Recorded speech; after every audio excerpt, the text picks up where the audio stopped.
Pascal pod. I'm Catrina. And I'm Rachel Leishman. And this this is your bi-weekly celebration of the actor Pedro Pascal, where we explore his entire filmography and how some of his greatest performances came to be. What if I just talk like David Attenborough? It's like, gee golly, have we got a show for you this week? Whoa. Ouchie, or owie, whatever. I don't know. I sure think that Pedro Pascal guy is just the bee's knees. Oh, it's the cat's pajamas. Anyway, welcome to the show. We're clearly off to a rocking start. It's been a fun, extremely long week, I'm sure, in many ways, especially for me. But, how are you, Rachel? I am, functioning. I think is the best way to put it. I do want to say before we start, and I didn't run this by Catrina, but I know she agrees with me. I would love if any of our listeners, if you have extra funds and money in your bank account, to please donate to Asian American organizations and try and help wherever you can, because we are both in America. And so right now in America, there's a lot of tension, as there always is, because America sucks a lot of the time. And by a lot of time, I mean most. And it's very, very dangerous and hard out there right now for Asian Americans because there are a lot of racists in this world. And so if you can, please donate. I've donated, but I'm also broke, but I'm trying. And since we have listeners, go ahead and donate. Yes. One of the places you can go to is stopaapihate.org, which has a very helpful list of different organizations and causes that you can get involved with today. So, yes, absolutely. This is a really big, important thing to I'm sure, both of us. And definitely. It would mean a lot if everyone took a look, got involved, and maybe even took a bystander training course so that we can all look out for each other. Yeah, I'm registered for one in April. Nice! Those are going really, really well, and they're super informative, so I would definitely recommend it, because, you never want to be in a situation where you don't know what to do or where you freeze up where you can help someone else. And, so very, very useful. Thanks for bringing it up, Rachel. Of course. I mean, after the week that has existed and watching a lot of people go, recognizing it was happening, but also experiencing that pain of this week, it's just, we have a platform and we should use it to help where we can. Yeah. And if we all work together, I'm sure we're going to see the tides change eventually. So let's help combat anti-Asian violence today by checking out those resources. Yeah. Yes. And how has your week been, Catrina? Oh my God, it's just been a really long week. So I work for a game publisher during the day, and we released our first official big game title that we've helped on some great games in the past, but we've never fully been the publisher from start to finish on every platform before. And we just launched Mundown, which is a folk horror game that I just find so beautiful, and people seem to really like it. So that was a nice way to start the week. And I got my COVID vaccine, which put me down for the next couple days. And a bunch of other really exciting things. Oh, right. I announced that I am on a Star Wars tabletop RPG show starting next Friday called From the Cantina on the Whiskey and Waffles Twitch channel. And that's the week. Hell yeah. And that's 1 week in a quarantine. Right? Yeah, exactly. And finally, the week has come. You also didn't have a very busy week. Pedro Pascal news. Yes, yeah. There was another thing released this week that is also very interesting. Oh yeah, Calls. Calls came out on Friday. Hey. I reviewed it. I interviewed the director. It was very fun. That show, I live by the notion that you should just watch it and experience it, and I'm not gonna spoil anything because it's every single episode is like kind of a different genre, and it's really cool how they all weave together. Um, Mhm. I loved Calls a lot. Yay. And yeah, the Pedro, I almost said the Pedro asshole instead of the Pedro episode. Doing great. The Pedro episode was with Mark Duplass and Judy Greer, and is the funniest. Not that the show is supposed to be funny, but it's very funny and quick. And I enjoyed it a lot. Mhm. And I don't want to spoil anything, but I've already seen clips online that people have been sharing. So like, I guess it's out there that like it's just funny and like I like yes. Anyways, good. Go watch. I need to go check it out because I happen to like all three of those people very much. So now that this week is over and I'm going into a new week where I'll have time to watch TV, so excited to watch Calls. I'm going to save your review and watch it. I'm going to read that after. Well, thank you. It's very, very good. Yes. So make sure you go to the Mary Sue to check out Rachel's review for Calls right now. Actually, maybe right after the show. But yeah, think about it right now. Finish here. Write it down. And then go over there.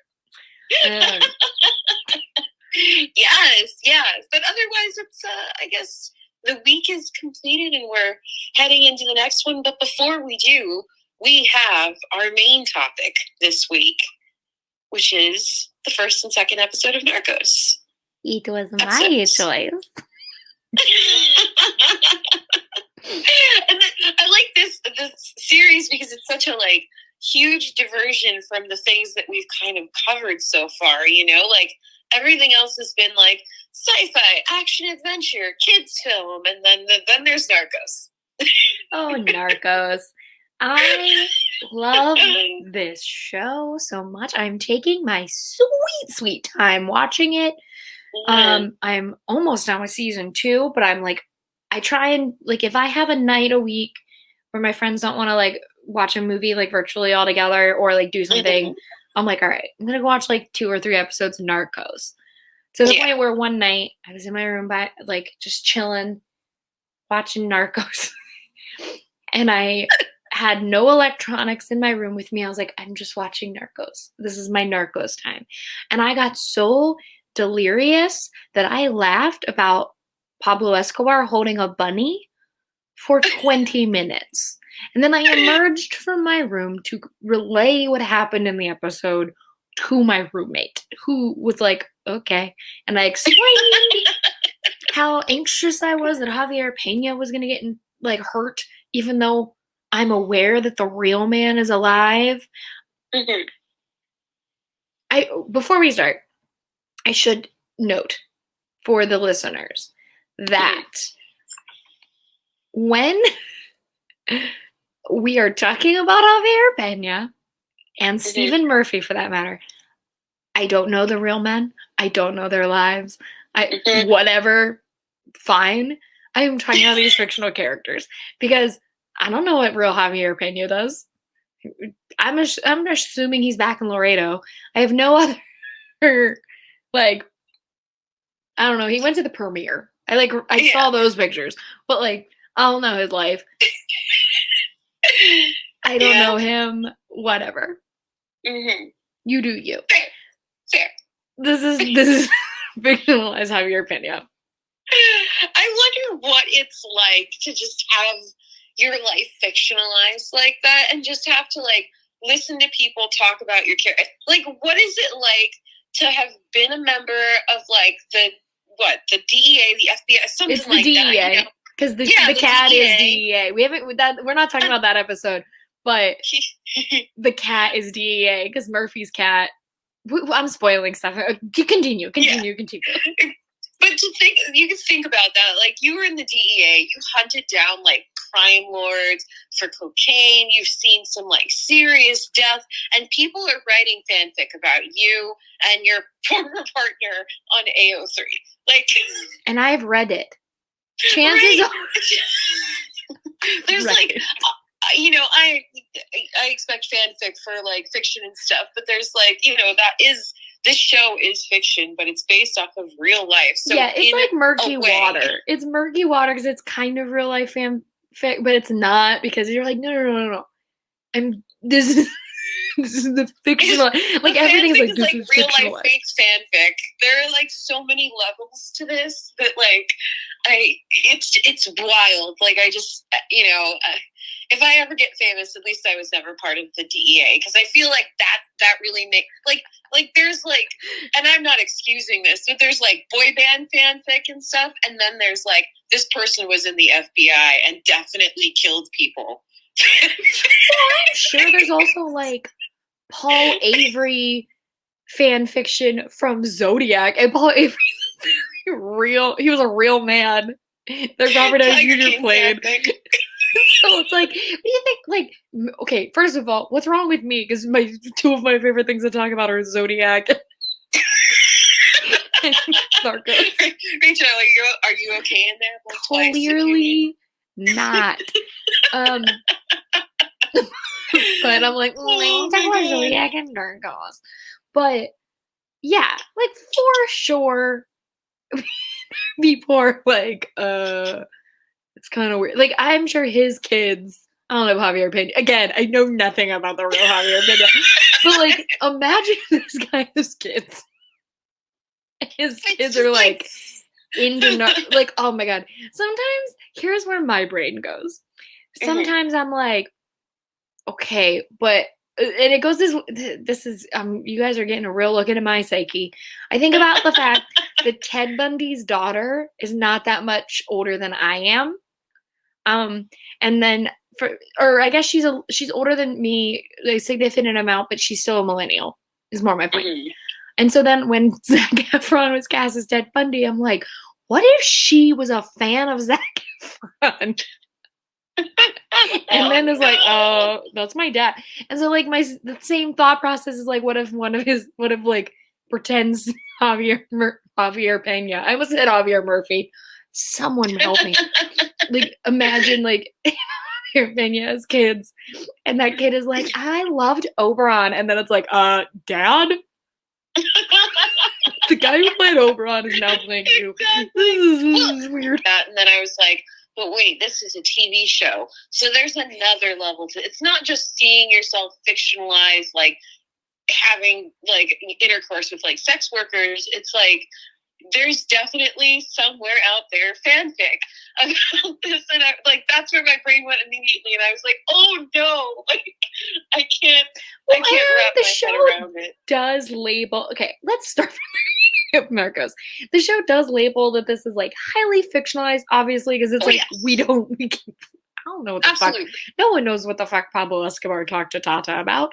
Like, whatever. It's all fictionalized. You're creating the world, but you're also telling the history that does exist, about when Pablo Escobar was, in the first episode, rising to his height, and then as they started to try and like take down Pablo Escobar.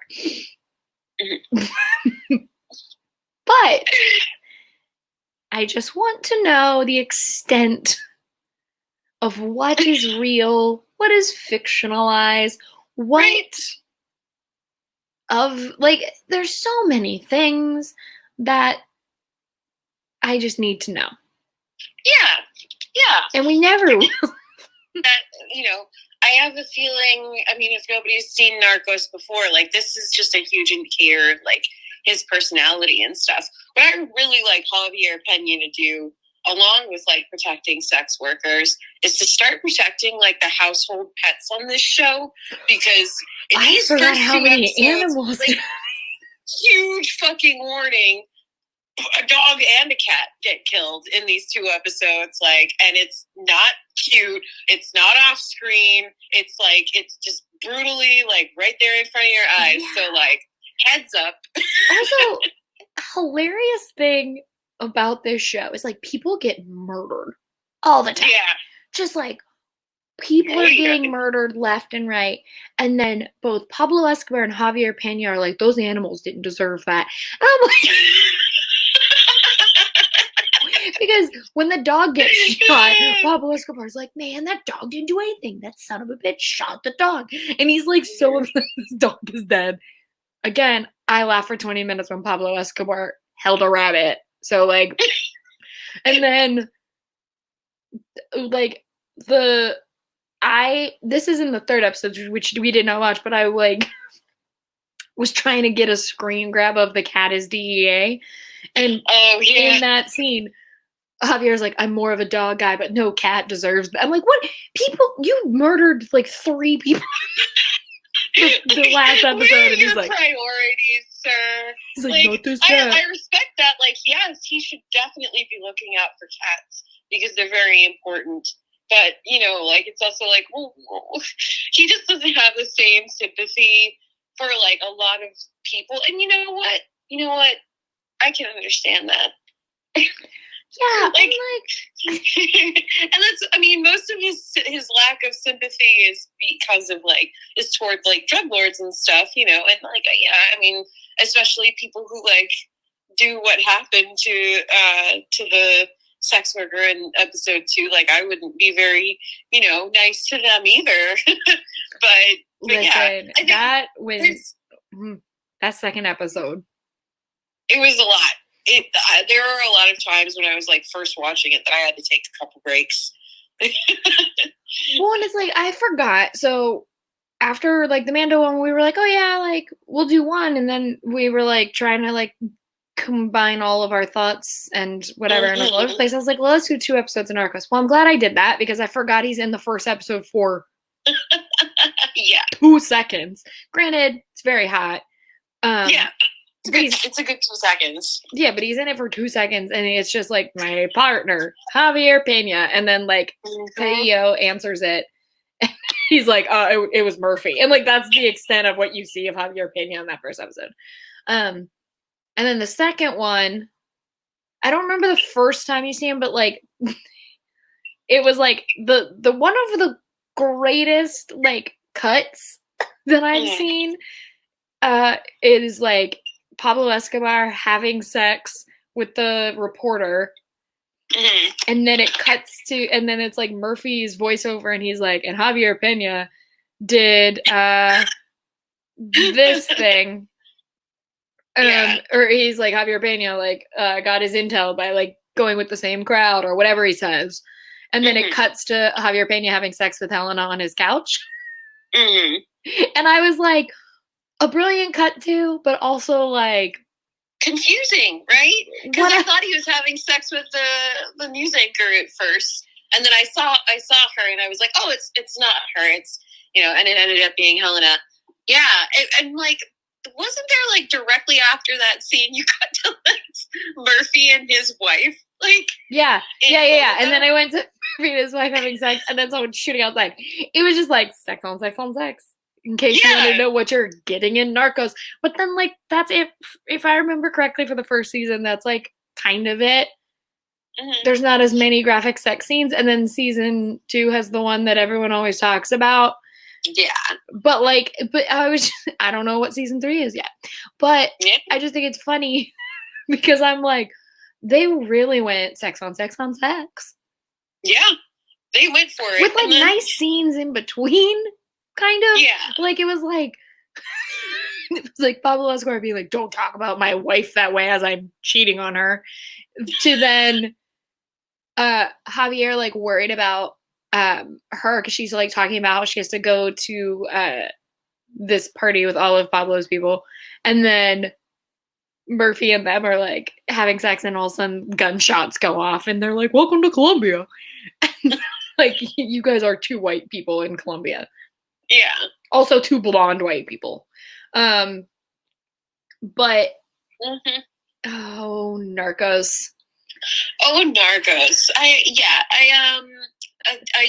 did. Yeah, I think I talked a little about the parallel between, like, real life and stuff that I wanted to cover. But, like, yeah, it's like the second episode is really where it's where everything happened. I think, like, obviously we found out in the first episode, like, this version of how, like, Pablo Escobar started coming into power. But as far as character-driven stuff, I think involving the full cast, we really went into it in episode 2, and I just, so much happened. Like, that's how I, like, throughout the episode, I felt like so much is happening all the time. Yeah, like, and I try and figure out, and I realize it's like, okay, that's 1989, and if I remember correctly, like, Pablo Escobar dies in 1993. So within these 3 seasons, we're getting 4 years, and that's it. And it's just back to back to back to back. Yeah. Was it in the first one or the second episode where they? Oh no, it's the second episode where then they also had M19. And they're so much happened. Oh my god! Just like we get like those 3 sex scenes where it's like oh, and then like everything just gets like weirder and worse, and it's just non-stop. Yeah, and I guess like so much. That is the way you kind of have to have Narcos, because I'm sure there are days where like Javier Peña and Steve Murphy were like, nothing's going on. You want to go get a beer? But like, no one wants to watch a full ass episode of Narcos where you're like, they're just getting a beer for 50 minutes. Yeah, all right. Yeah, obviously. But yeah, still. The second episode, I feel like the second episode was so heavy, not just because of like the graphicness and the intensity of everything that happened, but also because like it suddenly became about like a lot more people's problems than like, you know, just informing everyone on what happened. So like, I think that's because like all the stakes were introduced, I think, in episode 2, and everything that happened in this particular episode like echoes throughout the rest of season 1 very strongly. So yeah. This episode also had, or the second episode also had, where like Steve and Javi, because I put that I want to talk about their partnership because I love those two very, very much. I'm just pulling up this picture from last week while I talk about this. So when I just pulled up a picture that Pedro Pascal posted last week of him and Boyd Holbrook, just for me, so I can look at it because they look like the sun. But I love their partnership. And this episode, in episode 2, really like drove home that Steve was like all in. And he said, because it's when Javi goes to like try and find Helena, and then he like, they leave Murphy behind. And Murphy like gets mad at him and is like, no, I'm all in, you're not leaving me on the sidelines. And he's like, I hope you know what you're signing up for. And then the two of them are like, we're bros now, let's go. And I love it very much. I like their dynamic. I do. It's just so nice. It is. It's just two dudes. Like we're just trying to stop the drug cartels. I like that. Like half the cast of Triple Frontier is in this show. By the way, like just big fan of that. Because we do have Helena is in Triple Frontier. Yeah. Obviously. Yeah. So that's like 3 of them. And as soon as I saw her face, I was like, again. Isn't that who was with Oscar Isaac? And we got and I was like, correct. And then I was like, oh, I know her because she's the hot professor lady in Good Omens. She's not a professor. She has a cool look in Go watch Good Omens. She looks cool in Good Omens. And and it's her and Jack Whitehall. Anyways, but yeah, I like I love Javier Peña. I know like the optics of this show, unlike the things that like the logical part of my brain is like, you got to call this stuff out. You got to do that. It goes out the window when I'm watching Narcos. I'm like, I don't care. I want memes of Pablo Escobar just sitting on swings. I'm like, that's probably, people shouldn't do that, and yet they exist on Twitter. And I'm like, it's great. It's just like everyone like okay, there's all this like logic, and then like this is the inside of your head. Like, who cares? Yeah, it's like, so for the listeners, it's a photo of like a blazing sun. I believe this is the sun from the Teletubbies TV show, but Pedro Pascal's face is superimposed onto the sun, and he's smiling. So that's like the inside of Rachel's brain. It is. I'm just like, what's Javi up to? Is his shirt unbuttoned? Probably. Mm-hmm. Man doesn't know a top button. He has an aversion to him. Couldn't. I tweeted that one time, and someone was like, I think that's just Pedro Pascal. I was like, listen, yes, but I have the one time I remember seeing Javier Peña with his everything buttoned up was like when he's in the tan suit and he's introducing Steve to everybody. Mm-hmm. And he has the folder, and the guy's like, that's classified. And he goes, well, now it's declassified. And I think even then it's not buttoned up the whole way. I think the top button is unbuttoned. Like, even when he's in a suit with a tie, I think the top button is not buttoned. Yeah, that's his going into work look. That's his, I need to look extremely good because we're talking directly into the boss today look. So yeah, and like, it's still a hot mess. Hold on. I'm looking up Javier Peña in a suit. You know, maybe if he put on a tie, he could have gotten the latest Yeah, I'm correct. You know? Exactly. Am I correct? I don't know how men's fashion works. Hold on. Someone... I don't know if this means that it is not buttoned. I'm not a man. I don't wear suits. Okay. So, like, here is this look that I'm talking about. It looks like the top button isn't buttoned. No, and his tie is really... oh, my God. I hate to say this, but, like, there's an old picture of my dad, like, working at Radio Shack. I have had, like, way too many moments where it's like, Pedro Pascal looks a little like my dad. But he's wearing that exact tan suit in this picture of himself, like, at 19 years old, working at Radio Shack. There's Catrina's father. There's my father.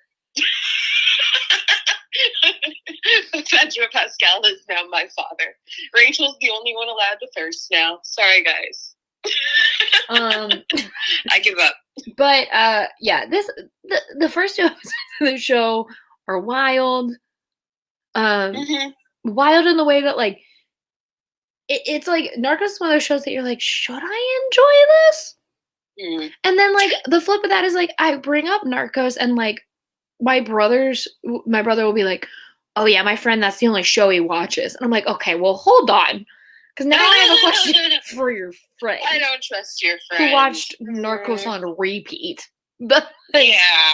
It's not like the Golden Girls where it's, like, easy to watch, you know? Narcos on all that. Yeah. And, like, especially because, like, I don't... It's definitely a show that, like, requires a trigger warning, and it's I hate to call it, like, a product of its time because it's literally 3 years old. Like, it's not old, but things have changed a whole lot when it comes to, like, the way TV is made and, like, how we're told ahead of time about, like, what's going to go on in an episode and how women are handled. And yeah, just, like, it's definitely, like, you gotta put your head in the right place to watch this thing because there are, like, outside of, like, the gruesomeness of it all, there are, like, some problematic things in this show that can really hinder someone's enjoyment of the story because, like, these are, you know, fictionalized portrayals, but they're damn good and entertaining portrayals of these people. Like Pablo Escobar, like, is off the charts. I just love that performance so much. Like, listen, Wagner, there's some questions. Come on the podcast. I have some questions. Yeah. Like, everyone on the show is hot, and I'm like, that seems problematic. Yeah, that everyone is problematic to me. Just kind of feels like I shouldn't be attracted to people on this show. You know? Yeah, and, like, maybe that's a personal problem. But also, like, I feel like that should be on Netflix. Yeah. Hey, Netflix. Yeah, but, like, okay. Here is my problem with Narcos. They are like, this is a real story. This is the story of Pablo Escobar, and I'm like, yeah, I'm here. I'm ready. And then this is what is on the screen, and I'm like, what do you want me to do with this? And this is, like, the tamest part of that scene. Because seriously, I'm not even talking about the sex. I'm talking about him putting his jeans on camera, Why couldn't you be? Why is Narcos? You know what? I will say I was very impressed by that Jean's choreography because, like, it you know, not to get like too like weird about it, but like I very much admire how quick and like there was no butt. There's nothing. There was no there was like a little butt, but like when he was lifting his jeans up, there was no moment of like, are we gonna see? Sounds so weird to say, but it's just like it was but it was really just like smooth, quick take, and I admired the work that it probably took to have like, okay, we need to have this exact there was shot. some coordinator on set that was like, wait, hold on, your jeans need to be at this point, like that kind of stuff on film sets. I'm always just like, did someone sit back then? They're like, no, cut. Like you gotta like pull your pants up further when you're still out of frame. Mm-hmm. Like the logistics of like that is hilarious to me. But like, like that whole sequence, like what it was serving was like showing you how Javier Peña cares. Mm-hmm. It did it in a very aggressive way. But like, and this show does that a couple of times where it like shows you he cares by like with sex scenes. And I'm like, I got it.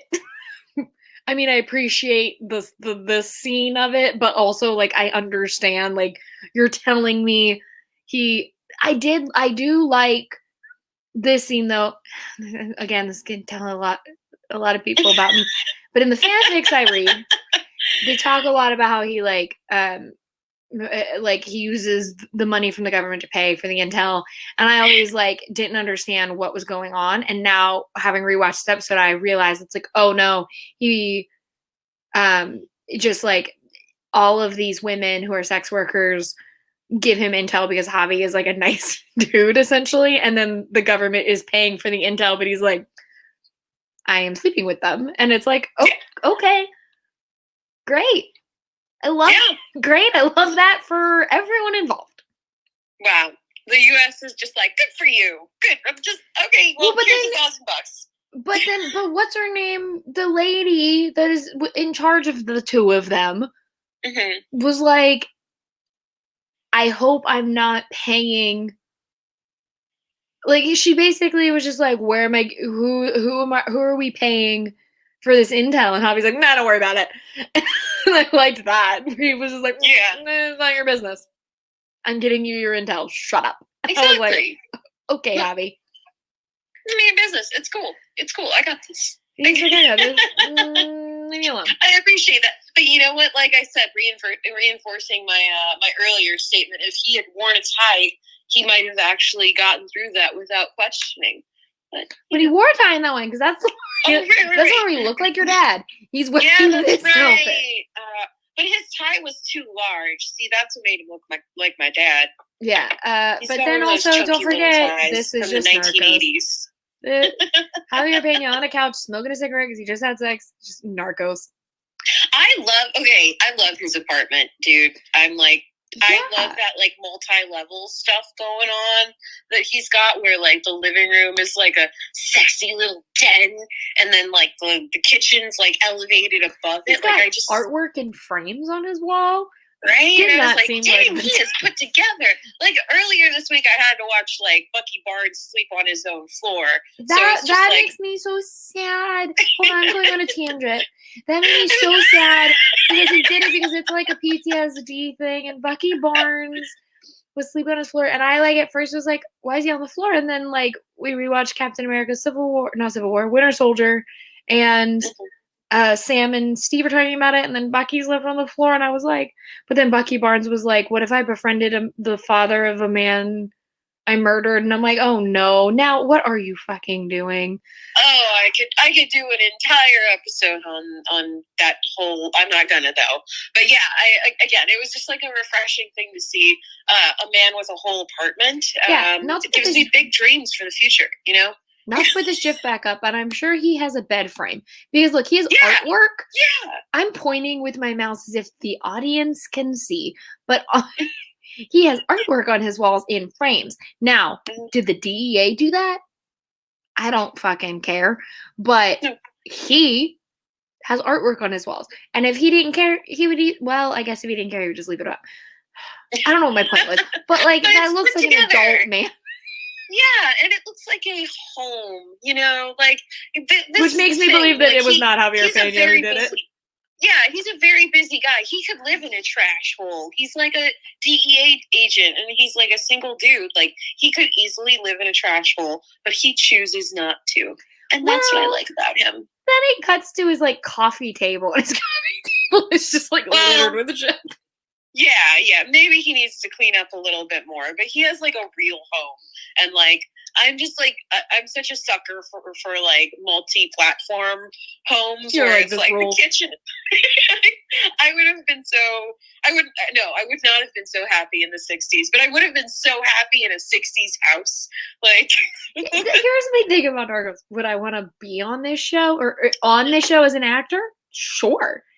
In this world? Absolutely not. No, I would not fare well for a number of reasons. One being my mouth. I know I would get shot so quick. I would be a dead bitch. Yeah, I would be super, super, super dead. But yeah, like I think at the Salem witch trials, I'm like, my ass would have been killed instantly. They would have been like, just kill her. I don't even care if she's a witch. I would have said the F word and I would have gotten burnt immediately. So they would have called me a witch and I would have been like, hell yeah, I'm a witch. Yeah, they'd have been like, okay, well, we're gonna burn you then. I'm like, yeah. Can't stop. People get offended when I call myself hot on the internet. Like, they would burn me 100%. I'd be like, I look so good today. So rich! Listening to all of the people yell at me on my Twitter account all the time and call me names and stuff, I'm like, oh yeah, I would be dead in, like, any other century. Oh yeah, I'd be super dead. I was like, sometimes I wonder how my mom survives. My mom's not different than I am. And I'm like, when did you survive the 80s? Because, like, it didn't seem great still. Like, so how did you survive? Yeah, in your 30s? It was kind of in the 80s.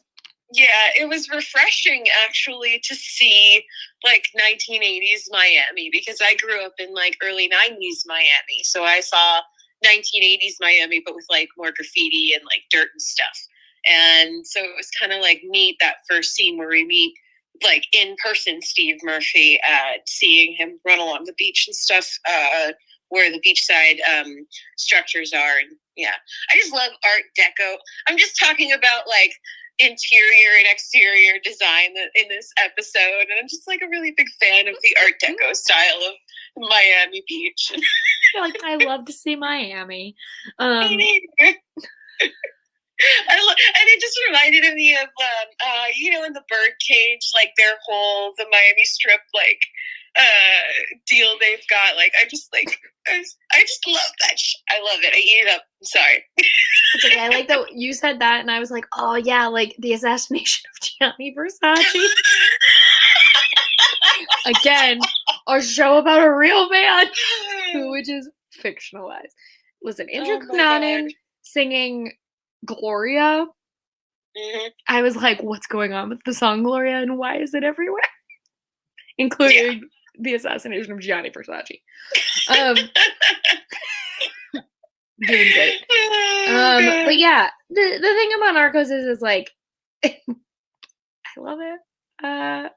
That's pretty much all I got. For old time's sake, this is from this episode.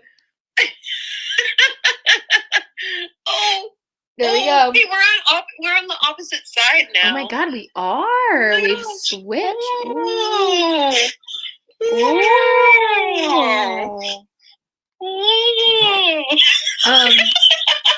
But yeah. I like love Narcos and I want to talk about Narcos all the time, but then I'm also like, should I want to talk about Narcos? It's a hard balance. Yeah, I mean, this is the thing that I'm always finding on, like, especially on the internet, and especially now, like, I stopped doing, like, film and TV criticism a long time ago because I just got tired of people, like, questioning things and not understanding the nuances of the points I was trying to make, because it'd be like, well, why are you reviewing this show every week if you hate it? Blah, blah, blah. It's like, I don't hate it. Like, I'm just doing what I'm supposed to do.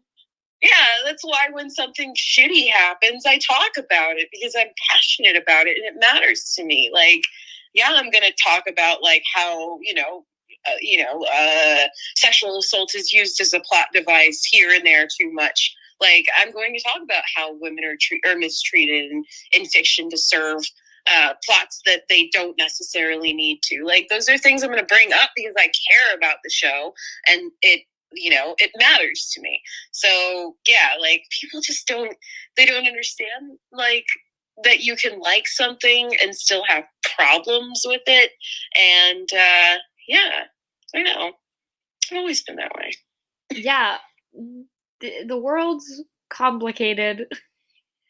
And we are told that we're like, oh, just watch these things. And then you're like, interesting. Mm-hmm. That doesn't seem great. And then you're like, oh, well, I guess I'm going to keep on watching. But exactly. Narcos is like, it does that stuff. And like, yeah, it's glorifying like the DEA and the CIA's involvement in a foreign country. But there's no but. Like, that's what it's doing. But, and I went to say but again. The show is entertaining and telling a point of history that like, I know I didn't really know about. Like, I knew Pablo Escobar existed, but we're not taught about any of that, which feels stupid of our school system to not teach us that stuff. Or just be like, this happened anyway. Yeah, right. Like, I was like, what, 2 when he died? Why am I being forced to read all of Edgar Allan Poe's poetry without finding out about how fucked up the guy was? That kind of stuff, you know? Yeah, again, they're like, what if you guys like write off Scott Fitzgerald, then you find out what he did to Zelda, and you're like, Exactly.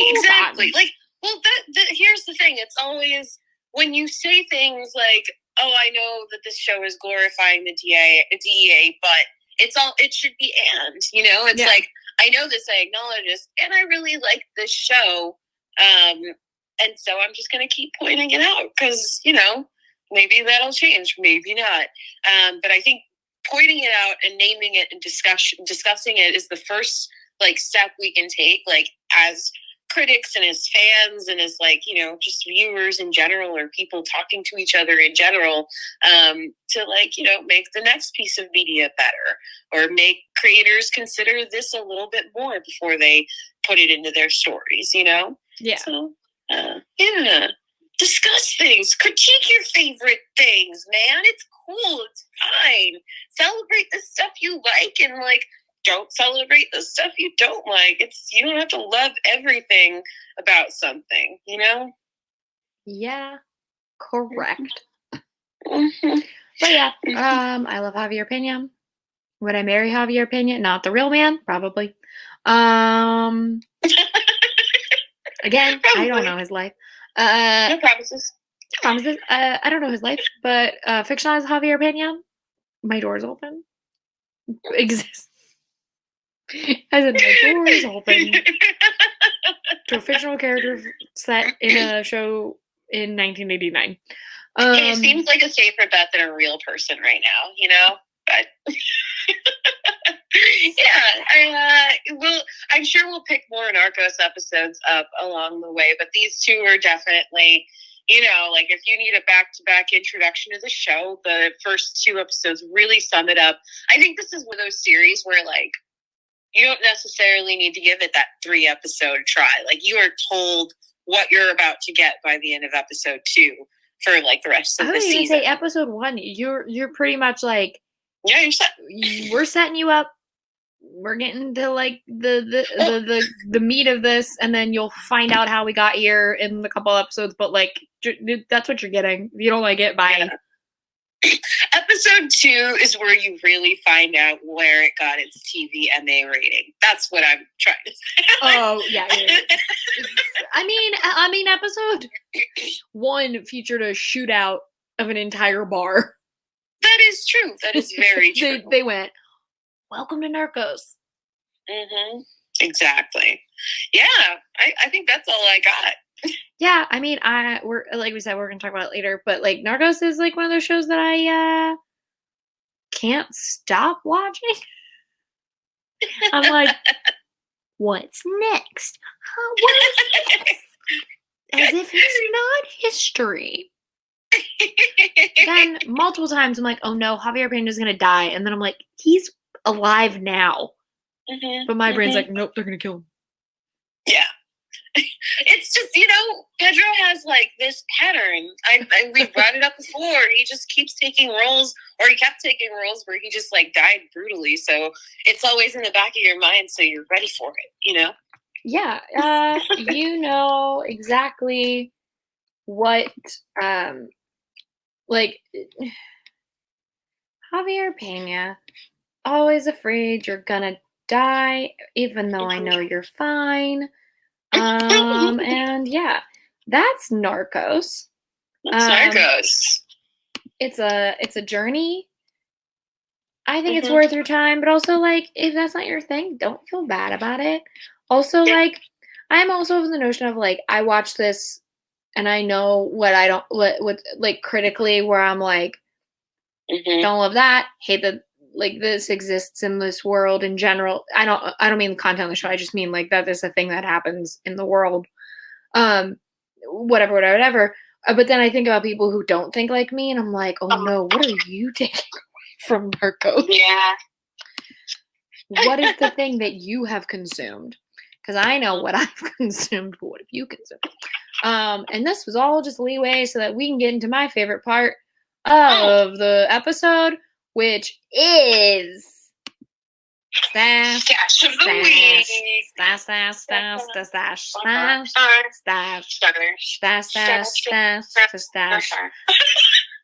stash on everybody's lips is gonna be Pedro.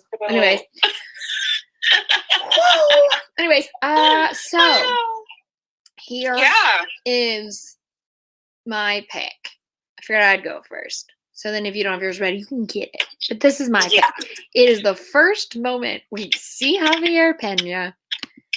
And it's a look. He's in a denim jacket with his shirt unbuttoned, as per. He's smoking a cigarette, as per. You see his stash and he's nodding. It's just a vibe. I would love to sit in that booth. Be like, "What do you tell me? Whatever you want." Yeah. It's so comfy. Like, I feel like he actually owns like very many jean jackets in real life, and that might influence how much I like this. But oh, you mean Pedro Pascal? Yeah. Like, don't threaten me with a good jean jacket.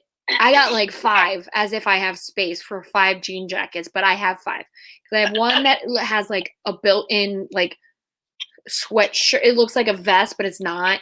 It's a jacket with like the sweatshirt sleeves and then the denim. I got my denim jacket that I have all my pins on that Oscar Isaac has seen. LOL. Fun fact about me. I saw him on a train. I have my oversized jean jacket, my normal jean jacket, and then I think I have a Sherpa. Yeah, I got 5. I live in New York City. I can show you my closet. It's like the size of a kitchen cabinet. And yet I have 5 jean jackets, like a nut. Oh, and I have a chambray shirt. I need help. I don't blame you. You gotta have a full wardrobe. So then you can dress like my favorite stash of the week. Oh, there it goes.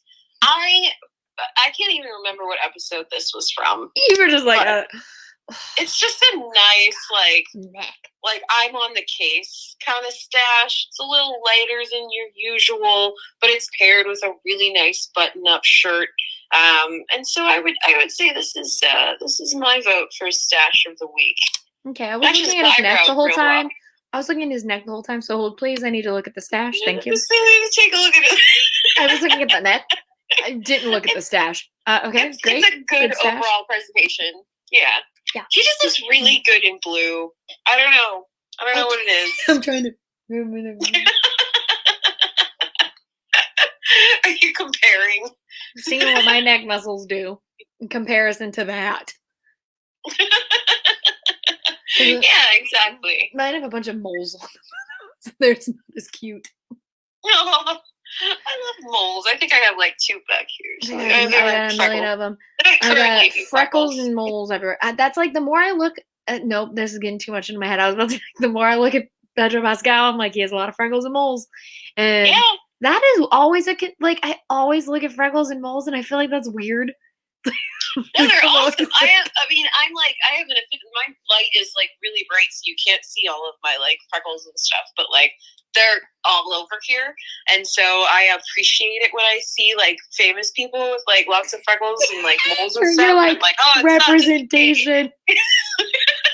I do the same thing, which again, I know this is just for me, but real quick tangent. This is so listen, I love good freckle representation because I have you probably no you can't because my light is too bright. I have freckles all over my body and moles everywhere. But there you go. But when I was like I get freckles very easily. It's like the Scottish part of me is like, you got tan, here are some freckles, and the Italian part of me just stays tan. So I'm just like a tan freckling mess. But when I was like 16, I had a bathing suit that had like a circle like this. And I thought I was like 16. I was like, I can put my own suntan lotion on. I'm smart.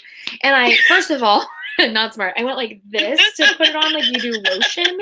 And so when I burned, I had handprints. From like where and my mom was like, you're so stupid. Like, it's not how you put lotion on. I was like, also I put on like my lotion when I go to the shower. And then I had missed the circle. So I had really bad sunburn, and now I have this like titty frecks. In the middle of my chest is a circle of freckles from when I was 16 and got burned. And like, oh my god, my dermatologist keeps saying like, I can like remove those. I was like, you can are not touching my titty frecks like they're gonna kill me. Then you can take them out. But like, what, you can't leave them. They're great. I wear a tank top, and all of a sudden it's just like here. And that's my tangent about freckles. If you want to talk to me about freckles or moles, I am the queen of going to a doctor because I'm like, what is this mole? Is this mole going to kill me? And the doctor is like, no. I'm like, okay. Do I trust that? Exactly. Do I trust gonna need another doctor. Oh yeah, my doctor is just like, if he questions any mole, I'm like, you know, I'm gonna tell you, just take the thing off of me. I'd rather have scars. Just take it off. Yep, just get it off. But yeah. Anyways, love good neck, love good freck. Ooh, love good neck, love good freck representation. I'm very impressed. It's very late where you are right now, so good job. It's 1:30 in the morning, and I am at the top of my wit. Nice. All right. We've had fun. It's been a fun episode. We have to rank this. I mean, mine's 10 Javi shirts unbuttoned. 10 Javi shirts. 10 of those pink shirts unbuttoned where he's all sweating because he ran real far. That's where I'm at with Narcos. I'm obsessed with Javier Peña. I just want him to be happy. The show.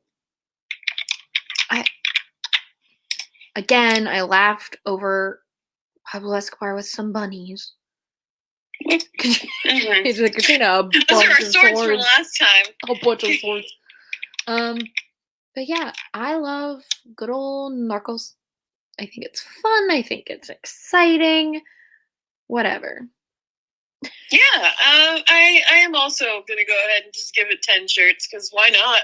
First off, and two, it was just like I feel like now, and I feel like I was in the right mindset to watch the show, so I was like, mentally prepared for it. And I really enjoyed the story that's being told. Like, I have my problems with like how certain characters are being used right now in these episodes, but as we progress, I'm sure we'll talk a little bit more about all of that. So yeah, super fun to watch. It's a weird way to say it. Super interesting to watch. Super interesting. Not fun, no, maybe not. Fun in little spots. Some fun. That's how I'm rating it. Yeah, Narcos. Some fun. Like the couch. It's TVSF. Like the couch sex. I think about it too much. Exactly. Too much. Yeah. I thought we were gonna get to one of my favorite Steve and Javi moments in these 2 episodes, and we didn't. It's later, and I'm really sad. Oh, well, you're gonna have to write down like a whole speech about it then. Yeah, I mean, I know exactly what it is, but like, I thought I don't know why that. Sorry. Maybe that's fair. But yeah. All right. Well, everyone, thank you for listening. If you can, please donate to Asian American organizations and do your part. Yes. Show your support. Folks. I'm pausing in weird places. Do your part to show your support. And yeah, Catrina, where can the people find you? You can find me anywhere on the internet if you look for Catrina. That's OHCATRINA. How about you, Rachel? They can find me at my name, Rachel, RACHEL, Leishman, LEISHMAN. And on Instagram, there's a little underscore in there. Don't tweet mean things at me. I'm tired. Yes. Yeah, don't do it. We might make fun of you, and then what? Then what? Yeah. You know? I'll make fun of you, and then I'll be upset about it, and then I'll be like, oh no, Pedro Pascal probably hates me. And then I'll just forget about you, and you'll still be mad. Like, Pedro Pascal will be like, hey, that girl was mean. I'm like, I didn't mean to be. Listen, I don't want to do that. Mm-hmm. All right. Well, you folks have a wonderful time. We will see you on the next episode of Pascal Pod. And until next time, don't sell drugs in Colombia. See you later, everybody. Goodbye.